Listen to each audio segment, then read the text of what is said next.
நல்லவை கேட்போம் நமது சேனலில் இன்று முதல் மகாபாரதம் கதையை கேட்போம்.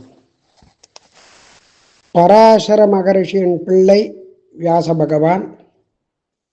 அவர் எண்ணிலடங்காத வேதங்களை தொகுத்து ரிக், யஜுஸ், சாம, அதர்வணம் என்று 4 வேதங்களாக பிரித்து காண்பித்ததால் அவருக்கு வேதவியாசர் என்றதான ஒரு பெயர் உண்டு. மகாபாரதம் இதுக்கு 5வது வேதம் என்று பெயர். பாரதம் பஞ்சமோ வேதா அப்படின்னு சொல்றது. அதனால 5வது வேதம். அந்த மகாபாரத கதையானது உலகத்தினுடைய க்ஷேமத்துக்காக, நன்மைக்காக ஏற்பட்டது. வேதமானது ஞானத்தையும் ஒழுக்கத்தையும் ஆச்சாரத்தையும் நடத்தையும் போதிக்கக்கூடியது. இந்த மகாபாரதத்தில் 2 சரித்திரம் நமக்கு பல விஷயங்களை வலியுறுத்துகிறது. பாரதத்திலே சொல்லப்படாத அறநெறிகள், ராஜதந்திரங்கள், உலகத்தில் இருக்கக்கூடியதான உபாயங்கள் என்று சொல்லக்கூடியதான நல்வழிகள், தத்துவ உபதேசங்கள், இந்த மாதிரியான சரித்திரங்கள் பாரதம் அப்படிங்கிற சொல்லுக்கு பரதனுடைய வம்சத்தை பற்றி கூறுவதால் பாரதம் என்ற பெயர் ஏற்பட்டது. இந்த பாரதத்திற்கு ஜெயம் அப்படிங்கிற ஒரு பெயரும் உண்டு. பாரதத்தை மனதில் நினைத்து கொண்டு வியாச பகவான் பிரம்மனை தியானம் செய்கிறார்.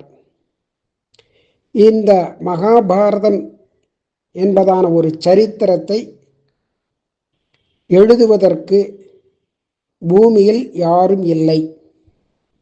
அதனால் பிரம்மன் கணபதியை வைத்துக்கொண்டு இதை எழுதுமாறு அவருக்கு உத்தரவிடுகிறார். அதனால் வியாசர் அதை அறிந்து கொண்டு அந்த கணபதியை அழைத்து எழுத வேண்டும் என்று சொல்ல, அதாவது வியாச பகவான் கதை சொல்ல சொல்ல வேகமாக எழுத வேண்டும், எந்த இடத்திலும் நிறுத்தக்கூடாது.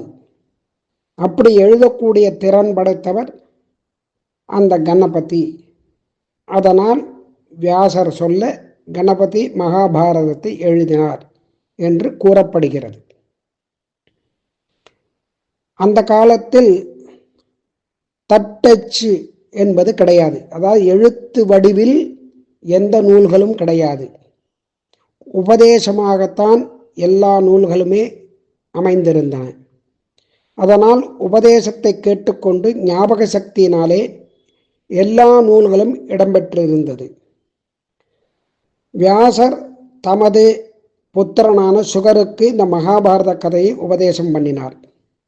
அடுத்து நாரதர், சுகர், வைசம்பாயனர் முதலியவர்கள் அந்த மகாபாரத கதையை லோகத்தில் பிரச்சாரம் செய்தார்கள். ஜனமேஜய ராஜா நடத்திய யாகத்தில் வைசம்பாயனர் சொல்ல, அதன் பிறகு சூத்த புராணிகர் நைமிசாரண்யத்தில் ரிஷிகளுக்கு இந்த மகாபாரத கதையை சொன்னார். இப்படி இந்த மகாபாரத கதையானது இப்படி கதை சொல்ல சொல்ல கேட்டு செவி வழியாகவும் இந்த உபதேச வழியாகவும் பரவியது. இந்த மகாபாரதத்தில் ஆதி பர்வத்தில் என்ன சொல்லி இருக்கிறது என்பதை நாம் இப்பொழுது கேட்போம். இந்த மகாபாரதம் என்று சொல்லக்கூடியதான இந்த நூலானது சந்திரகுலத்தில் தோன்றியதான பல அரசர்களின் சிறந்த கதையை கூறக்கூடியது. தேவர்கள் தாம் இழந்த செல்வத்தை, அதாவது தங்களுடைய லோகங்கள், ஐஸ்வர்யங்கள், அதையெல்லாம் அவர்கள் இழக்கும் பொழுது பிரம்மாவனிடம் முறையிட்டு அந்த பிரம்மாவானவர் எல்லோரையும் அழைத்து கொண்டு திருப்பார்கடலில் அந்த விஷ்ணுவை நினைத்து துதி பாடும் பொழுது அந்த விஷ்ணுவானவர் அவர்களுக்கு அனுக்கிரகத்தை பண்ணுவார். நான் இவ்வாறு அவதாரம் எடுத்து உங்களுடைய ஐஸ்வர்யங்களை மீட்டுக் கொடுக்கிறேன், உங்களுடைய குறைகளை போக்கடிக்கிறேன் என்று அவர்களுக்கு அனுக்கிரகம் செய்வது வழக்கம்.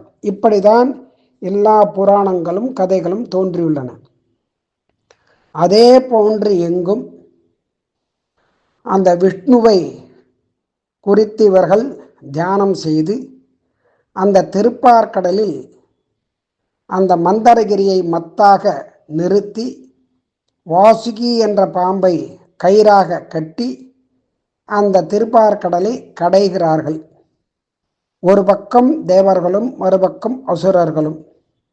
அப்பொழுது கடையும் பொழுது அதில் சந்திரன் தோன்றினான். வியாழன் என்று சொல்லக்கூடியதான பிரகஸ்பதி, அவர் தேவகுரு, தேவர்களுக்கெல்லாம் குரு. அந்த தேவகுருவின் பத்னியான தாரையை சந்திரனுக்கும் அந்த தாரைக்கும் புதன் அப்படிங்கிறதான ஒரு புத்திரன் பிறந்தான். மனு புத்திரனான இளன் என்று சொல்லக்கூடியவள் ஒரு முறை தேரில் ஏறி செல்லும் பொழுது, அதாவது மனு புத்திரனான இளன்னு ஒருவன், அவன் தேரில் ஏறி போயின்னு இருக்கான், காடு வழியாக போகிறான்.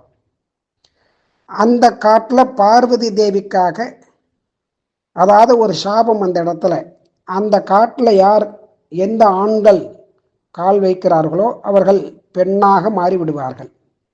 அப்படி இளன் என்பவன் அந்த இடத்தில் காலை வைத்ததும் அவன் பெண்ணாக மாறிவிடுகிறான். அந்த பெண்ணுருவம் கொண்டதான அந்த இளனை அவள், அதாவது இலை அப்படிங்கிறதான அந்த பெண்ணை புதனுக்கும் இலைக்கும் விவாகம் செய்து அவர்களுக்கு பிறந்தது புரூரவஸ் அப்படிங்கிறதான ஒருவன். நாராயணன் பத்ரிகாசிரமத்தில் தபஸ் செய்யும் பொழுது அந்த நாராயணனுடைய தொடையிலிருந்து தோன்றினவள் ஊர்வசி. மித்ரன் அப்படின்னு சொல்லக்கூடியதான சூரியனுடைய சாபத்தினால இவள் பூமியில் இந்த புரூரவஸ் வசிக்கக்கூடியதான அந்த இடத்திற்கு புரூரவசுடன் ஊர்வசி சேர்ந்து வாசம் செய்ய ஆரம்பித்தார். அப்படி அவர்களுக்கு இருவருக்கும் பிறந்தவன் ஆயுள் அப்படின்னு சொல்லக்கூடியதான ஒருவன். அந்த ஆயுவின் புத்திரன் நகுஷன் பிறந்தான். இந்த நகுஷன் ஒரு காலத்தில் தேவர்களுக்கும் அசுரர்களுக்கும் ஒரு பெரிய போட்டி நடந்தது. அப்ப தேவர்களுடைய குருவான பிரகஸ்பதி, அசுரர்களுக்கு குருவான சுக்கராச்சாரியார் யுத்தத்தில் மாண்ட அசுரர்களை சுக்கிரர் தமது சஞ்சீவினி விதையினால பிழைப்பித்து வைத்தார். அதாவது உயிர் பிழைப்பிக்கக்கூடியதான அந்த வித்தையை கற்றறிந்தார். அதன் மூலமாக பிழைக்க வைத்தார். அந்த வித்தை தேவர்களுக்கு தெரியாததால் அவர்கள் பிரகஸ்பதியின் குமாரனான குசனை சுக்கராச்சாரியரிடம் அனுப்பி அவரிடம் பணிவிடை செய்து அந்த சஞ்சீவினி வித்தையை கற்று வர வேண்டும் என்றார்கள். அவனும் அவருக்கு சிஷ்யனாக ஆனான். சுக்கராச்சாரியருடைய பெண் தேவயானியை அந்த குசன் சந்தோஷப்படுத்தி வந்தான். அசுரர்கள் அந்த ஆச்சாரியனிடம் சஞ்சீவனி வித்தியை கற்பதற்காகவே வந்திருக்கிறான் என்பதை கூறினார்கள்.